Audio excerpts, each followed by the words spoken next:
Lucy காடி வழியாக நம்ம சிம்பான்சியான ஈவாவை பார்த்து ரொம்பவே ஆச்சரியப்படுறாங்க. ஏன்னா இவங்க தான் நம்ம சார்லியோட பயாலஜிக்கல் அம்மா தெரிஞ்ச பிறகு இவங்களுக்கு கியூரியாசிட்டியே தாங்க முடியல. கூடவே லூசி என்ன சொல்கிறாங்கன்னா, நான் ஈவா எப்போ இறந்து போயிட்டு இருப்பாங்கன்னு நினச்சேன், நான் இங்கே உயிரோட இருக்கிறத பார்க்கும்போது ரொம்பவே வியப்பாக இருக்குது அப்படின்னு சொல்கிறாங்க. அப்போது கில்பர்ட் என்ன சொல்கிறான்னா, 15 வருஷத்துக்கு முன்னாடி நாங்கள் ஈவாவை இறக்குற தருவாயில் தான் கண்டுபிடிச்சோம். அந்த சமயத்தில் கில்பர்ட் மட்டும் அந்த இடத்துல இல்லை அப்படின்னா கண்டிப்பாக ஈவாவும் வயிற்றில் குழந்தைய அந்த சார்லியும் எப்போ இறந்து போயிட்டு இருப்பாங்க அப்படின்னு பக்கத்தில் இருக்க டாக்டர் சொல்கிறாரு. அது மட்டும் இல்லாமல் ஈவான்ற சிம்பான்சி சின்ன குழந்தையா இருக்கும்போது பவுச்சஸால் இவ தங்கிட்டு இருந்த இடம் முழுக்கவும் கைப்பற்றப்பட்டது.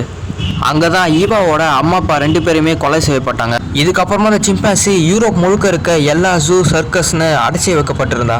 அதுக்கப்புறமா காசுக்காக சில புரோக்கர்ஸ்லாம் இவளை விற்றுட்டாங்க. அப்படிதான் கலிஃபோர்னியாவில் இருக்க ஸ்டோலராட் பயாலஜிக்கல் ரிசர்ச் இன்ஸ்டிடியூட்டில் ஒரு அனிமல் எக்ஸ்பெரிமெண்ட்டுக்காக இவ டெஸ்ட் சப்ஜெக்டாக எங்களுக்கு கிடைச்சா. அந்த ஒரு டைமில் தான் சேம் இன்ஸ்டியூட்டில் டாக்டர் கிராஸ்மேன்ற ஒரு வேலை செஞ்சு